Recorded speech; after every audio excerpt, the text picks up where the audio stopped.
Bismillahirrahmanirrahim. Assalamualaikum warahmatullahi wabarakatuh. Saya mohon izin Mbak Nun untuk menyampaikan yang sedikit tadi kita diskusikan tentang apa yang Mbah Nun perintahkan tadi. Saya juga mohon maaf untuk teman-teman jika dalam penyampaiannya nanti ada yang kurang dari apa yang tadi kita diskusikan.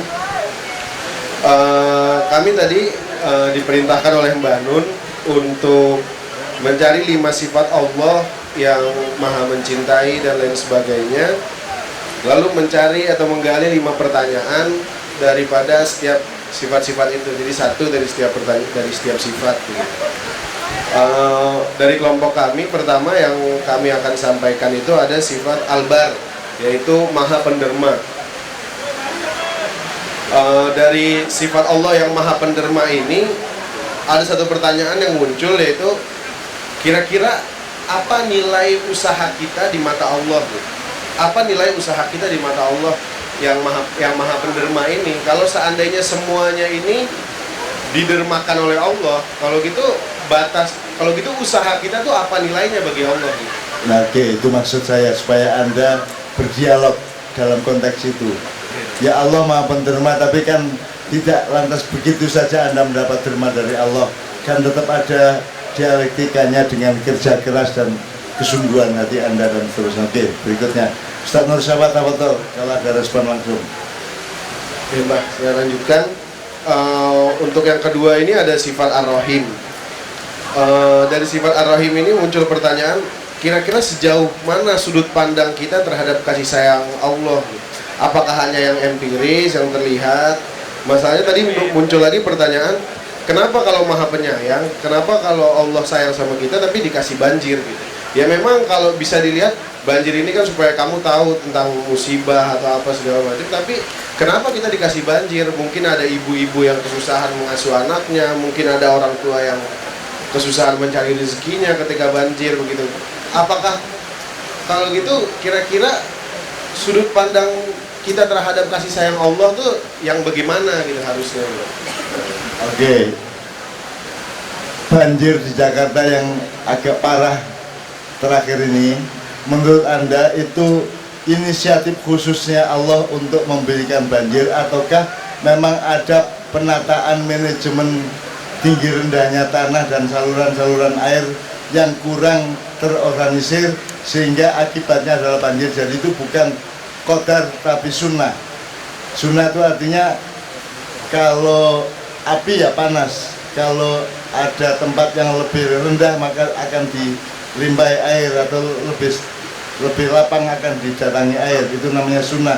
Kalau Rahman Rahimnya Allah adalah inisiatif khusus untuk melindungi manusia dan seterusnya, tapi di luar sunnahnya. Itu itu spesifik, kira-kira seperti itu. Ustaz, benar ya Ustaz ya?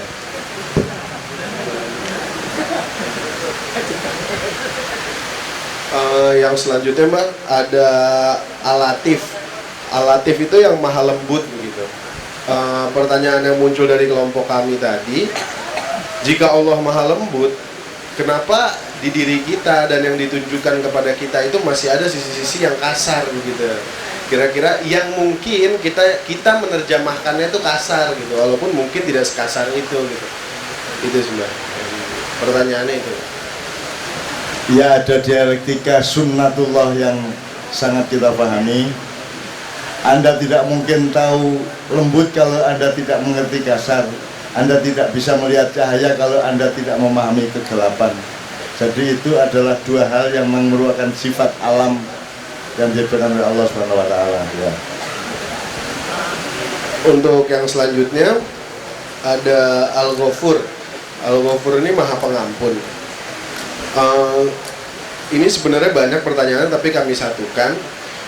Jika Allah maha pengampun, kenapa kita dituntut harus berbuat baik? Kenapa kita dituntut harus bertaubat? Dan kenapa nanti ada balasannya di akhir daripada kehidupan ini? Kenapa ada surga, kenapa ada neraka? Padahal jika Allah maha pengampun, bukan tidak mungkin karena Allah langsung mengampuni bahkan dari sebelum dosa itu dibuat gitu. Itu. Ya, Al-Ghafur, maha pengampun. Artinya setiap dosa yang kita lakukan pasti diampuni oleh Allah. Tetapi tadi dari awal saya sudah katakan ada satu yang membuat Allah murka. Ketika Allah sudah murka, maka tidak ada lagi ampunan buat manusia. Kenapa? Karena memang sudah dibatasi pada batas-batas yang mana yang mesti diampuni. Kan ada dosa kecil, dosa besar. Maka istighfar juga sama. Ada orang yang beristighfar karena melakukan dosa. Ada orang yang beristighfar karena lupa istighfar. Yang terakhir adalah orang yang beristighfar karena melakukan kebaikan. Ada orang yang beristighfar karena dia melakukan dosa biasa, dan Allah akan ampunkan. Tapi ada lagi orang yang beristighfar karena lupa beristighfar. Nabi itu dalam satu hari nggak kurang 100 kali istighfar. Ente berapa kali? Istighfar berarti satu hari berapa kali? Nggak dihitung. Allahumma lantas jalan. Ada orang yang beristighfar karena lupa beristighfar, karena dia tahu banyak sekali dosa yang tanpa terasa dia lakukan. Nah, yang terakhir ini yang luar biasa adalah orang yang beristighfar karena melakukan kebaikan. Artinya apa? Bahwa semua kebaikan yang kita lakukan bukan upaya kita. Itu datangnya dari Allah. Antum nggak bisa duduk di sini kalau nggak ada pertolongan Allah. Kita nggak bisa sholat kalau nggak ada petunjuk Allah. Maka jangan pernah sombong dengan ibadah yang kita lakukan, karena itu semua datang dari Allah, bukan kita. Makanya Nabi Allah Khidir mengatakan Bismillahirrahmanirrahim, la yasuku khaira ilallah. Dengan namamu ya Allah, tidak mungkin aku bisa melakukan kebaikan, melainkan kebaikan itu datang dari Allah. Dan tidak mungkin aku menghindar, bisa menghindar dari keburukan, melainkan itu juga petunjuk dari Allah. Maka sifat tawati tadi, Allah akan memberikan ampunan sebatas dari dosa yang kita lakukan. Tapi begitu kita sudah melampaui batas, mutajabbir, al-jabbarun, ya orang-orang yang melampaui batas. Ketika selendang Allah ente pakai, Allah tidak akan berikan ampunan kepada ente. Ya paham ya? Saya tambah dikit mas, cari buku saya yang berjudul Dan Tuhan Pun Cemburu. Jadi dosa yang Allah tidak ampuni adalah kalau dia diselingkuhi.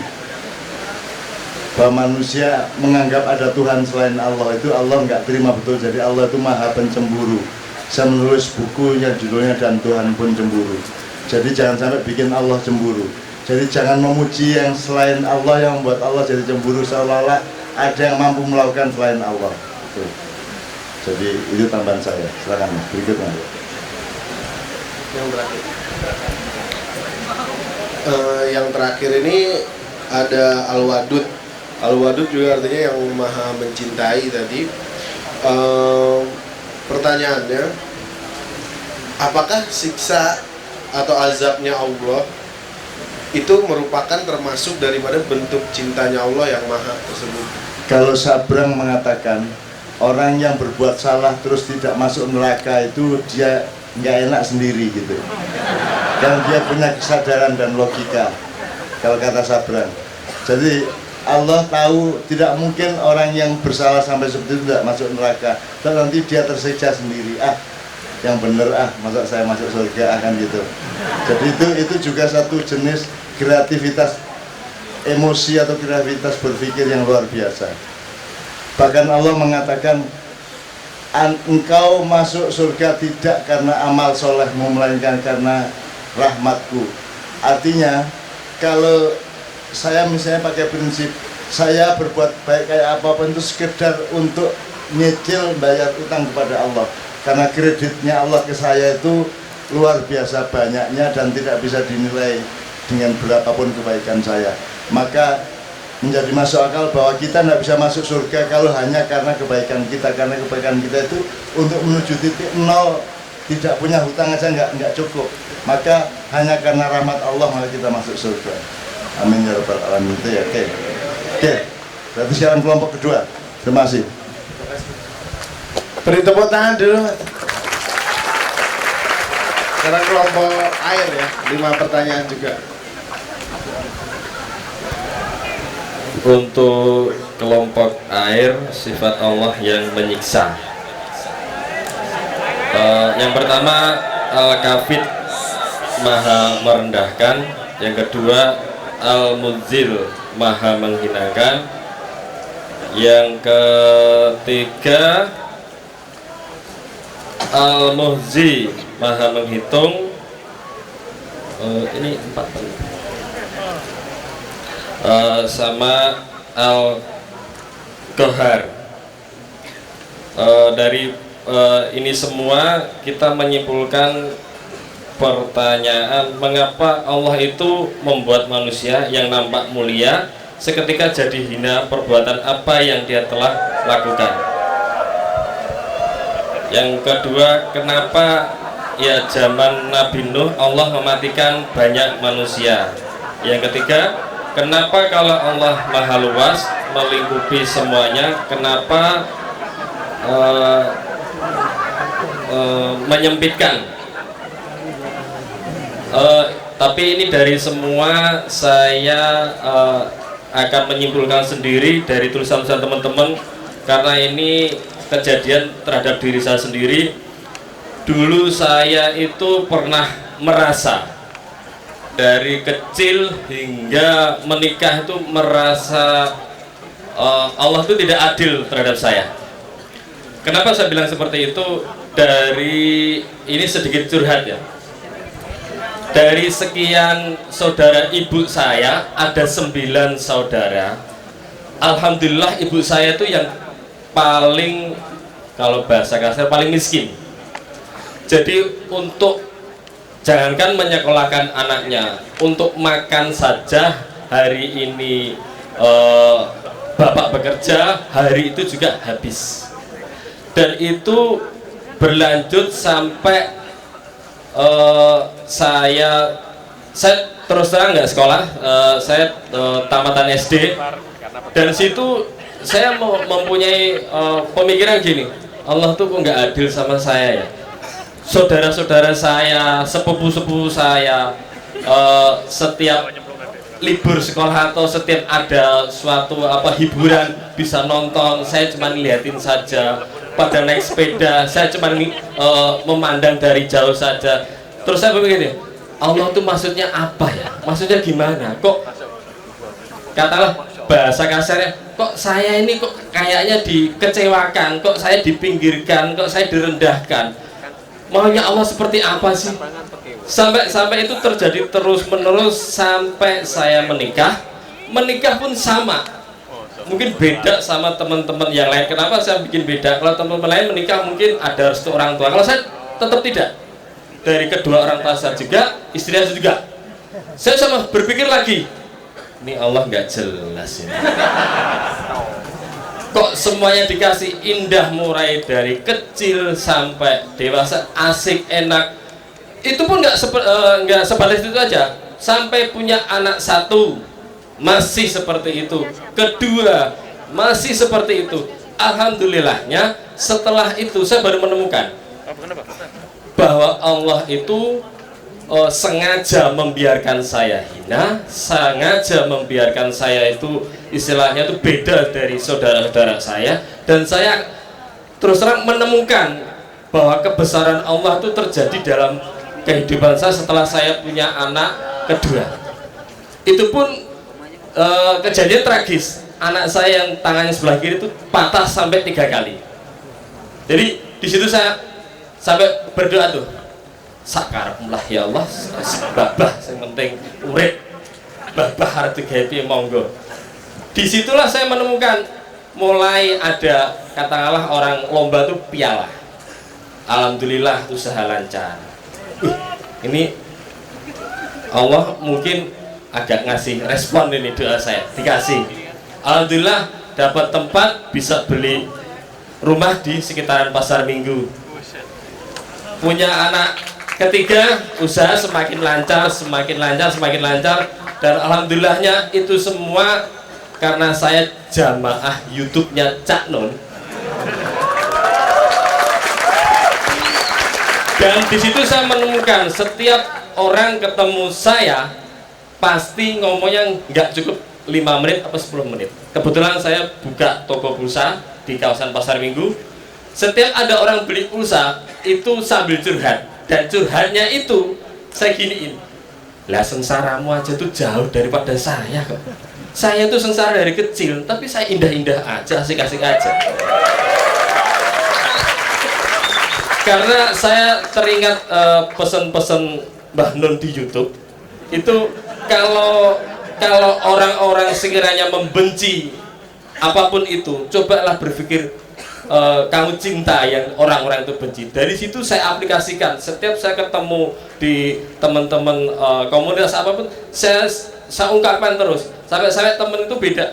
Kok kamu pikiran beda? Ya beda, orang saya ngikutin guru saya di YouTube dan bilang gitu. Siapa gurunya? Cak Nun. Alhamdulillah dari situ saya menyimpulkan bahwa Allah itu mendesain sesuatu itu pasti ada hikmahnya, dan pasti saya dipersiapkan dari kecil. Mungkin dari, kalau saya bilang, kalau dulu Mas Abraham sempat bilang ateis, saya juga sama, pernah nggak percaya sama Allah. Karena setiap saya berdoa nggak terkabul, setiap saya mengalami kejadian beda dari teman-teman saya, saudara-saudara saya yang dari 9 saudara ibu saya itu. Tapi alhamdulillah sekarang saya justru kangen momen-momen kayak dulu saya di model kayak gitu kan sama Allah tuh kangen. Ada kenikmatan tersendiri, ternyata dihinakan atau disiksa atau direndahkan sama Allah itu nikmat. Karena rumusan Cak Nun itu, coba nikmati apapun yang diberikan sama Allah. Akhirnya alhamdulillah, mungkin ini penyelewengan dari temanya, cuman ini sedikit curhat saya, dan saya rasa bangga saya terhadap Cak Nun dan jamaah Kenduri Cinta semuanya. Assalamualaikum warahmatullahi wabarakatuh. Supaya bisa saya melihat ya, saya terima kasih dan sekali lagi tepuk tangan untuk saudara kita dari Akademi. Jadi saya ngeresponnya gini, coba sekarang kenapa tadi saya minta untuk menemukan Allah itu gini, terus kamu bertanyanya gimana? Nah, beliau sudah memproses itu. Anda gini, Allah itu gini, kalau kamu pelukis, terus kamu melukis, terus kamu rusak sendiri, boleh enggak? Boleh. Anda masak terus kok buat? Boleh. Nah, Allah punya kewajiban enggak untuk berbuat baik kepada Anda? Punya. Allah punya kewajiban enggak? Tergantung. Iya mas. Allah punya kewajiban untuk baik atau untuk adil atau tidak kepada Anda? Ada. Punya. Kenapa? Ya. Kalau contoh soal makanan lukisan, kenapa dihancurkan? Misalkan ambil contoh, cerita tentang banjir, lukisannya banjir. Wah, nggak suka banjir. Dia akhirnya si pelukis itu akan membuat lagi lukisan yang masih cerita tentang banjir namun lebih indah. Coba sekarang tolong nanti sambil jalan di rumah pelajari mengenai hak dan kewajiban.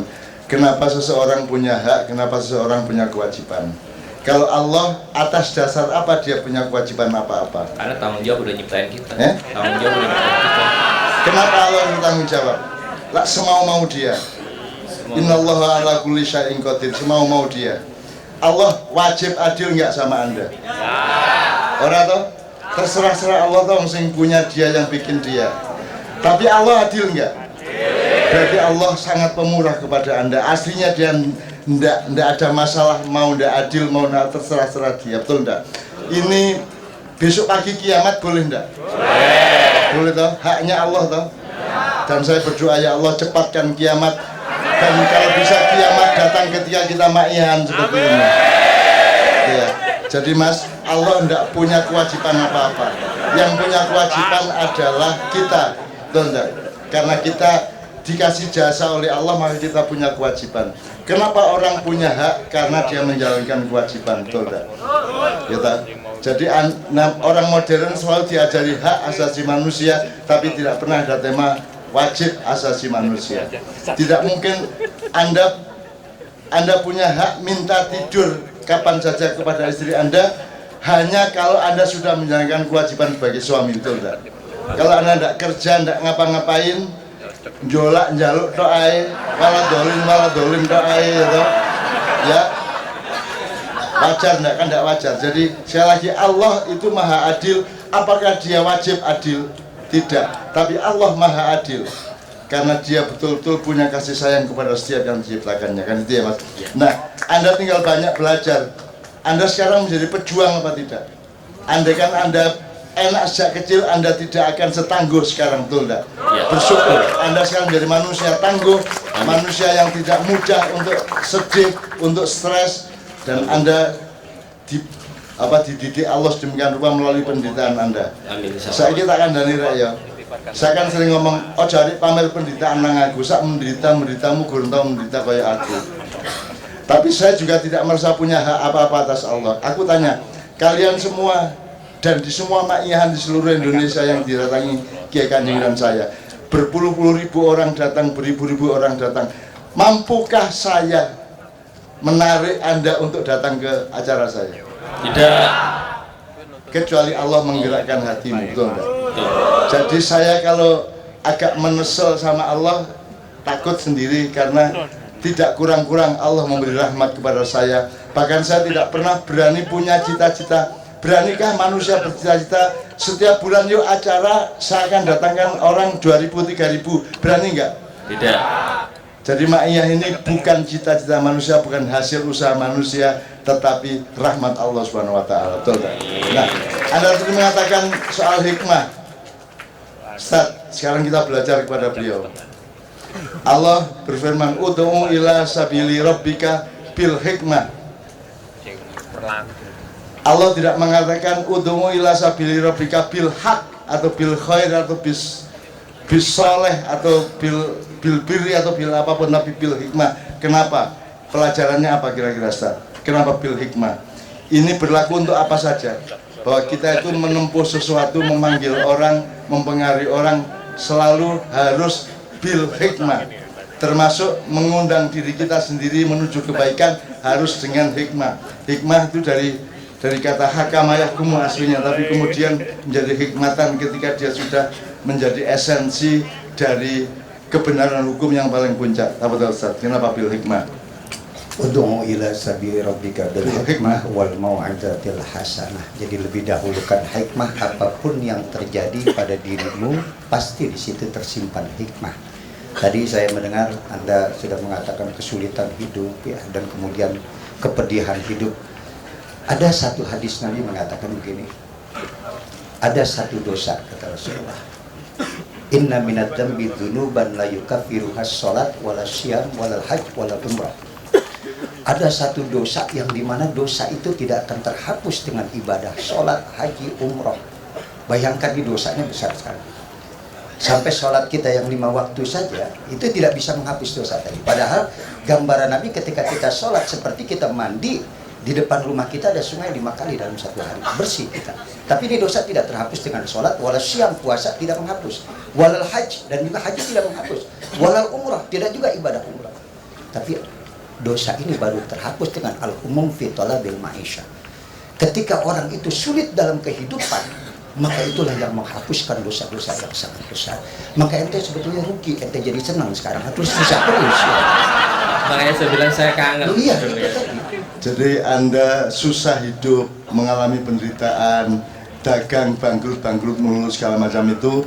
Kalau Anda melihat secara menyeluruh, nanti akan ada dialektika di mana itu Allah sebenarnya mentorikoti Anda. Karena Anda sendiri tidak mengenal torikot, maka Allah mentorikoti Anda dengan penderitaan. Jadi penderitaan itu bisa menghapus dosa. Maka kalau Anda mendapat pengalaman yang menderita, Anda bersyukur kepada Allah karena ada sesuatu yang terhapus dari dosa-dosa Anda. Kira-kira seperti itu ya. Tepuk tangan sekali lagi untuk teman kita. Oke, kelompok yang ketiga. Apa tuh? Sambil pelan-pelan karena sudah reda, Ya. duduk kembali. Tolong duduk Mas. Ya, karena hujan sudah reda, ditata lagi biar semua juga ya basah. Masa hujan kering Mas? Biar semua juga dapat tempat lagi, biar nyaman, kita nyaman bareng-bareng. Ya Mas ya. Oke. Alhamdulillah. Kelompok. Ya. Saya ulang dikit soal Allah berkewajiban apa tidak, teman ya. Allah tidak menyuruh Anda menjalankan kewajiban tanpa Allah sendiri menjalankan kewajibannya terlebih dahulu. Jadi Allah nggak mungkin nyuruh Anda sholat 5 waktu kalau Allah tidak memberi rahmat-rahmat yang berlimpah-limpah kepada hidup Anda. Pada Allah tidak berkewajiban, ya. Tapi Allah tidak berkewajiban karena Anda tidak punya jasa apapun kepada Allah. Kalau Anda presiden, Anda dibayar rakyat, Anda wajib bertanggung jawab. Allah tidak wajib bertanggung jawab kepada siapapun saja karena tidak ada yang mampu membayar Allah yang maha kaya itu. Oleh karena itu Allah itu adil kepada kita, sayang kepada kita itu betul-betul karena kemurahan hatinya, tidak karena kewajibannya. Kira-kira gitu ya teman sekalian ya. Oke, silakan kelompok ketiga. Ya, sambil ikut ditata lagi tempat duduknya. Juru bicaranya. Assalamualaikum warahmatullahi wabarakatuh. Sebelumnya saya nggak tahu kenapa jadi juru bicaranya gitu, disuruh gantiin. Tapi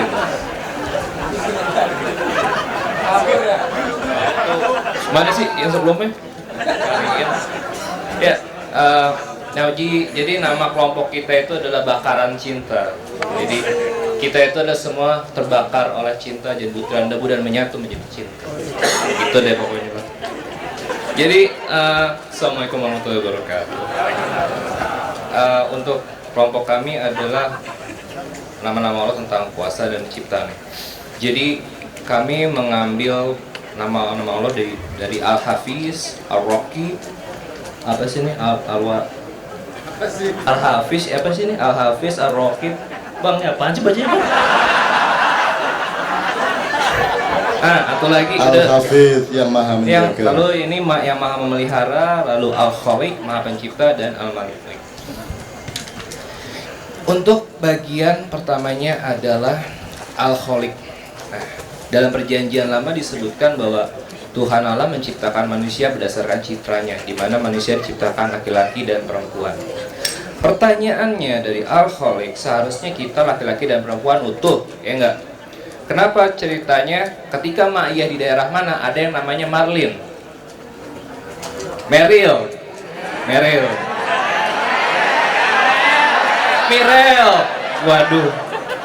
Ya, dan kenapa ada ceritanya di masyarakat Bugis, dan saya masih turunan juga, itu ada yang namanya kelompok masyarakat Calabai, itu transgender, pria berbaju laki perempuan, Calalai, lesbian buci, dan bisu, yang mana bisu itu adalah seorang pria memasukkan jiwa wanita dan pria di dalamnya. Kenapa seperti itu? Jika Allah Maha Mencipta, kenapa Allah tidak menciptakan manusia serupa seperti apa yang dituliskan di Taurat? Satu. Lalu Ar-Raqib, maha mengawasi. Kenapa sekarang manusia lebih takut sama CCTV ketimbang Allah?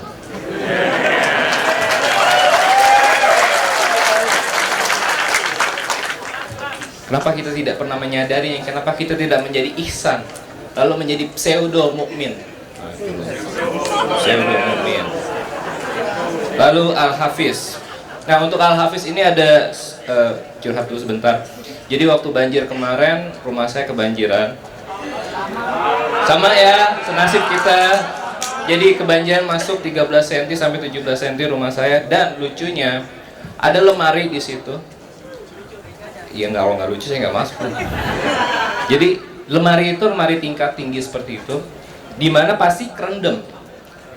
Kamar saya masuk air, alat-alat musik saya kebasahan semua situ. Tapi ada satu lemari dimana di situ ada gamis saya, baju sholat saya. Itu lemari kering, bener-bener kering, gak kebasahan satu setitik pun. Subhanallah. Iya. Ya nggak lucu, udah nggak lucu aja udah, Papa. Lalu untuk masalah Al-Hafiz, ada orang yang berdoa perjalanan keluar rumah Bismillahirrahmanirrahim, lalu naik kendaraan nggak Bismillahirrahmanirrahim, tapi tetap kecelakaan gitu loh. Dia udah hati-hati, katanya Allah Al-Hafiz, tapi kenapa jadi kecelakaan juga Pak Ustadz? Berarti kan nggak Al-Hafiz. Terus ya udah, terus Al-Malik. Nah, untuk khusus Al-Malik yang mau menguasai, semasa Perang Dunia Kedua itu di antara Jerman dan Rusia ada wilayah di mana, kalau setahu saya di Estonia, ada orang yang sebelumnya di situ sekumpulan masyarakat Nasrani Mereka terus berdoa, wahai Tuhan, tolong lindungi kami, tolong lindungi kami. Jikalau memang Tuhan maha menguasai, kata mereka, kenapa kita terimbas kena perang, habis semua, dan akhirnya masyarakat tersebut menjadi ateis. Berarti secara pemikiran mereka Tuhan tidak menguasai dan Tuhan tidak ada. Sekian, terima kasih. Assalamualaikum warahmatullahi wabarakatuh. Mas, ayah saya itu pada umur 49 meninggal dunia karena kecelakaan di desa Gedangan, Sidoarjo. Alhamdulillah sampai hari ini saya tidak bertanya seperti Anda. Karena apakah mati itu lebih buruk daripada hidup? Belum tentu semua. Jadi pada suatu hari Rasulullah jagongan atau kongko-kongko sama para sahabat, sama Sayyidina Abu Bakar As-Siddiq, Sayyidina Umar, terus Sayyidina Yamaiyahan intern ya, ditambah Syekh Abu Dhar Al-Ghifari. Terus Rasulullah iseng-iseng nanya, Abu Bakar, dari dunia ini yang kamu suka apa? Terus Abu Bakar menjawab, saya suka 3 hal. Apa? Ya duduk kongko-kongko sama Rasulullah. Terus nomor 2 bisa memandang wajah Rasulullah. Terus nomor 3, dan saya menikmati bagaimana saya ingin bersedekah untuk mensupport perjuangan Rasulullah. Itu Abu Bakar. Nah, Mar, kue piye Mar? Sayyidina Umar menjawab, saya suka 3 hal. 1, berbuat baik meskipun tidak dipuji orang. Yang nomor 2, saya suka untuk melawan ketidakbenaran, kemungkaran meskipun terang-terangan dan dikecam oleh orang banyak. Nomor 3, saya lupa ya. Pokoknya masing-masing menjawab. Terus Abu Dhar jawabannya paling esensial. Abu Dhar, kamu senang apa di dunia? Saya senang 3 hal ya Rasulullah. 1, lapar. 2, sakit. 3, mati. Itu Abu Dhar. Alasanmu apa, Dhar? Kalau saya lapar, maka saya menjadi sangat ingat kepada betapa kaya raya Allah, dan saya mencari apa salah saya kepada Allah. Kalau saya sakit, saya juga menjadi lebih dekat kepada Allah. Kalau saya mati, saya punya kemungkinan untuk bisa bertemu dengan Allah langsung. Jadi sekarang tergantung cara pandangnya, gitu ya Mas ya. Terus tadi apa yang beliau kemukakan tadi, kalau orang ateis, kalau orang tidak sampai kepadanya informasi mengenai Allah, kan dia tidak disalahkan oleh Allah, kan gitu. Seperti di Taurat pun mestinya ada seperti itu. Karena saya tanya sama Anda, Taurat itu kitab agama apa? Oke, dia menjawab kitab Islam. Injil, kitab Islam. Kalau Nabi Ibrahim hanya dikasih makalah Suhufi Ibrahim wa Musa. Jadi cuman suhuf atau sahafat ya, sofat ya. Jadi itu semua adalah kitab Islam. Di Ma'iyah Anda sudah tahu tanggal lahirmu berapa deh? 5 Oktober. Jadi lahirmu 5 Oktober. Ketika jadi janin tanggal berapa? Ketika kamu janin di perut ibumu, sudah ada belum kamu? Sudah ada belum kamu? Sudah ada atau jadi tanggal lahirmu salah apa benar tadi? Salah. Kalau bapak ibumu nggak ketemu, ada kamu nggak? Jadi kapan mulai ada potensi kamu? Yaitu ketika bapak nikah sama ibumu, kan gitu. Oke, jadi yang mana tanggal lahirmu sebenarnya? Jadi kita tidak bisa mengambil kepastian apapun dalam hidup ini kecuali kesadaran terhadap dinamika nilai. Ya, makanya kita terus menerus sama dengan orang nikah itu litas kunu ilah, bukan litas kunu fi. Kalau litas kunu fi itu tiang, ini litas kunu fi menancap secara statis. Tapi kalau litas kunu ilah itu kamu sama istrimu menancap, kadang-kadang bahagia, kadang tidak, kadang bertengkar, kadang mangkel, kadang segala macam. Maka litas kunu ilah itu adalah perjuangan untuk sakinah yang terus menerus, tidak pernah berhenti. Gitu ya. Jadi sekali lagi tanggal lahirmu aja tidak jelas kok. Makanya Islam juga begitu. Islam itu kapan lahirnya? pengetahuan umum adalah ketika Rasulullah dapat wahyu pertama kan gitu. Loh kalau gitu Nabi Musa, Nabi Isa bukan Muslim, ternyata Muslim. Nabi Adam, Jibril, Muslim. Makhluk yang Allah ciptakan gini, kalau Muslimnya alam yang tanpa kesadaran itu langsung diciptakan dan ditakdirkan oleh Allah. Jadi tidak ada pohon yang tidak Muslim. Pohon itu pasrah 100% dan berlaku berdasarkan kehendak Allah, itu namanya sunnatullah. Jadi Muslimnya makhluk seperti binatang atau itu 100% dan dia tidak perlu pengakuan atau syahadat. Yang perlu pengakuan adalah ketika dia memiliki disiplin jarak di dalam pikirannya, ada sesuatu yang di depannya yaitu Allah dan lain-lain, maka dia bersyahadat, dia mengakui, dia menganalisa, dia menemukan, kemudian mensyahadati kan gitu. Ada tambahan Ustaz kalau ditanya? Nanya mati. Ada ayat qul innal mautal ladzi tafirruna minhu fa innahu mulaqikum. Katakan kepada mereka Muhammad, sesungguhnya kematian yang kalian lari dari kematian itu, fa innahu ay fa innal mautal mulaqikum. Kematian itu yang akan menemui kita. Ya. Saya pernah sampaikan di sini, setahun sebelum kita meninggal dunia, ubun-ubun kita ada. Udah ada yang berasa belum? Setahun. 40 hari daun yang di lahil mahfud jatuh, dipungut sama Israel, dilihat namanya siapa, diikuti. Maka zaman Nabi Musa dulu ada satu anak muda, ketika dia ikuti oleh satu makhluk, dia ke pasar diikuti, ke masjid diikuti, rupanya gerah juga tuh anak muda. Man inta, siapa kamu? Dari tadi ngikutin saya terus. Yang ngikutin jawab, ana malakal maut, saya adalah malaikat pencabut nyawa, namamu paling atas. Lari. Dia datangi Nabi Allah Sulaiman alaihissalam. Dia katakan, Sulaiman pinjamkan saya angin, Israel lagi nguber-nguber saya terus. Akhirnya dikasih pinjam sama Nabi Sulaiman, diterbangkan dari Palestina sampai ke India, menghindar dari kematian. Begitu dia turun dari angin di India, Israel lagi duduk di situ. Ya.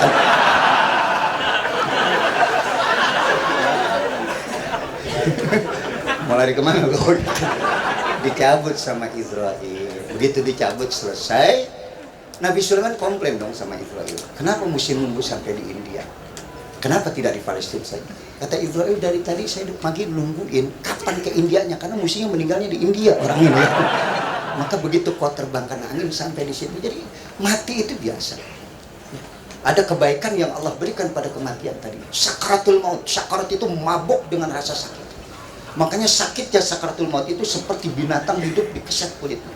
Ini kalau di jempol kita Pak ya, Bu ya, ada yang keluar di sini kulit, kita tarik kayak apa? Makanya saya suka bilang, telah meninggal dunia dengan tenang. Emang lu tahu tenang? Ya, kan? Sakitnya itu luar biasa. Cuma sudah lumpuh semuanya, nggak berdaya. Bayangkan ruh yang menyatu di badan kita bertahun-tahun harus dipisahkan saat itu, seperti apa sakitnya. Maka oleh karena itu ketika ada orang meninggal dunia, segera kuburkan. Kenapa mesti dikuburkan? Karena kalau dia orang baik, sudah menunggu kebaikan dari sakit sakaratul maut itu di alam barzah. Jadi jangan sampai orang di alam barzah itu tersiksa, tidak. Diluaskan kuburannya sab'una dhira, 70 hasta. Diperlihatkan surga buat tempat dia nanti akan dia tempati. Jadi kematian itu adalah kebaikan buat orang-orang yang soleh tadi. Dia ngomong tuh waktu di bawah. Tolong jelaskan ada ayat wala taksabannal ladina qutilu fi sabilillah. Jadi jangan kau sangka kalau orang yang terbunuh dan jihad di jalan Allah mereka mati. Balhum ahya, mereka itu hidup dan menyaksikan. Dia bisa melihat keadaan kita semuanya. Jadi jangan dianggap kematian itu merupakan satu musibah. Itu keniscayaan yang harus kita lewatin. Dan kita akan mendapatkan kenikmatan. Maka jangan sampai kalau orang meninggal dunia terlalu lama dikuburkan. Kenapa? Karena dia akan mendapatkan kenikmatan.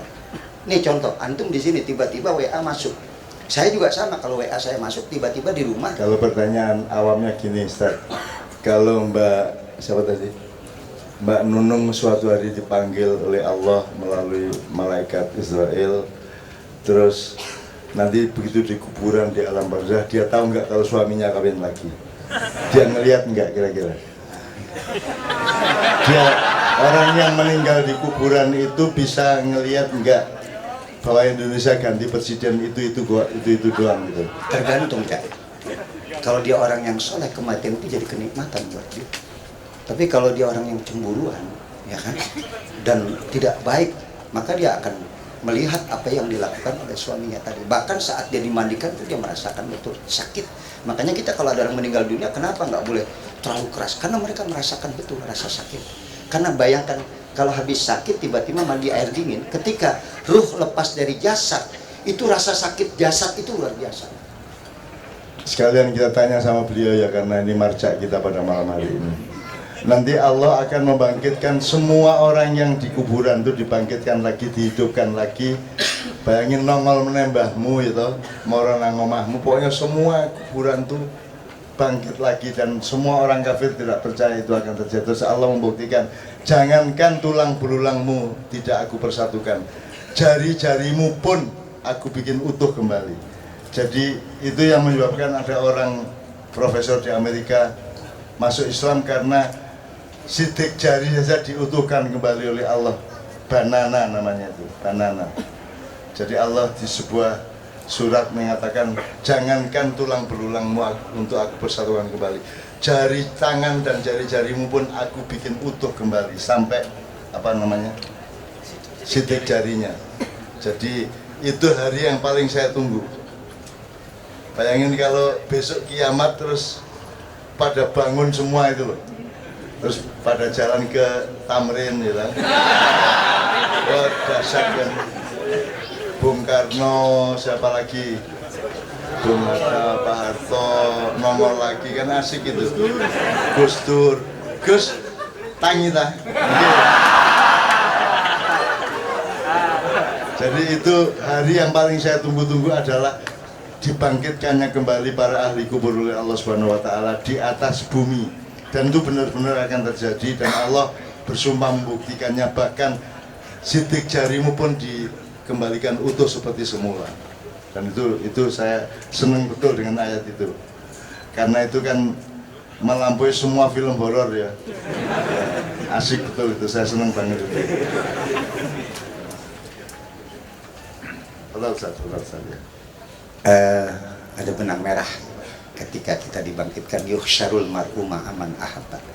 Seseorang akan dibangkitkan bersama siapa komunitasnya, siapa yang paling dia cintai waktu di dunia. Kita cinta sama habaib, kita cinta sama ulama, kita cinta sama guru, kita akan bersama mereka. Aman sudah ya. Begitu dibangkitkan, sekeliling kita koruptor semua, kebayang celaka kita udah. Jadi Anas bin Malik pernah dia mengabdi, berkhidmah ya, kepada Rasulullah selama 10 tahun. Anas bin Malik, maka hadis banyak diriwayatkan oleh Anas bin Malik. Ketika dia akan berpisah dengan Rasulullah, dia akan berumah tangga. Nabi sempat bertanya kepada Anas, salni, minta apa yang kau mau dari aku Anas. Aku akan berdoa karena kau sudah berkhidmah 10 tahun mengabdi kepada aku. Minta apa yang kau mau.